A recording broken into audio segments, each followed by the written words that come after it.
नमस्कार किसान भाइयों, एक बार मैं फिर हाजिर हूँ आप लोगों को नई नई वैरायटी के बारे में बताने के लिए।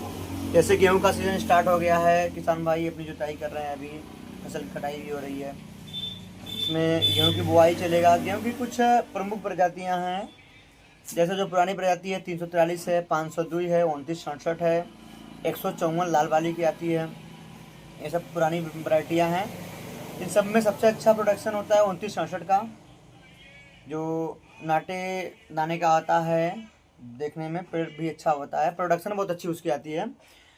लेकिन अब नई नई प्रजाति में जैसा कि इम्प्रूव हुआ है, आया है 187 नंबर का है DVW 187 कर्ण US 5210, US 5410, Shriram 303, Shriram 5SR05 और कई वैरायटियाँ आई हुई हैं। जैसे केदार आया है अंकुर का, 550 आई है, पान कंपनी का 50-50 आया है। ये सब सारी वैरायटियाँ हैं। ये सब रिसर्च गेहूँ बीज होते हैं। गेहूँ में देखिए दो प्रकार का बीज होता है, आप लोग गुमराह ना हुआ करें।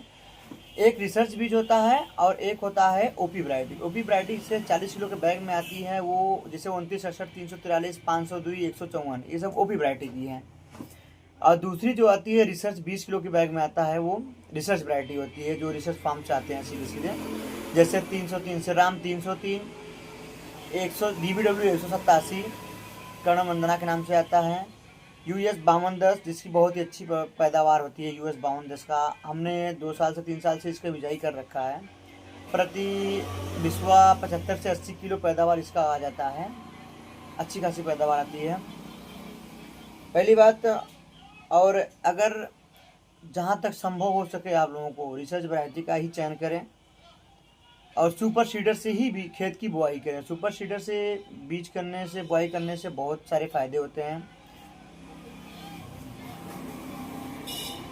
जैसे कि फायदे में, जैसे कि आपको इतनी गहराई में बीज पड़ता है और सारे के सारे बीज गहराई में होते हैं। खाद भी साथ में होता है, जमाव अच्छा आता है। और सिंचाई करते हैं बाद में, अगर आंधी या वर्षा होता है तेज, तो गिरने का चांस कम होता है, क्योंकि इतने नीचे जड़ें उसकी होती हैं तो अच्छा ग्रोथ करती हैं, गिरती नहीं है। उससे प्रोडक्शन भी आपका बहुत अच्छा आता है। तो जहाँ तक संभव हो सके आप सबसे यही रिक्वेस्ट करूँगा कि सुपर सीडर से ही बुआई करें। आपकी एक जुताई भी बचती है, उसमें आगे रोटावेटर होता है, झेरोवेटर, वो जुताई करते हुए जाता है, पीछे से लाइन बाई लाइन बोते हुए जाता है। तो जहाँ तक संभव हो सके आप लोग रिसर्च बीज का ही प्रयोग करें और सुपर सीडर से ही बुआई करें तो ज़्यादा बेटर रहेगा। बाकी अगर कोई भी समस्या हो तो हमें बताइएगा। धन्यवाद, थैंक यू।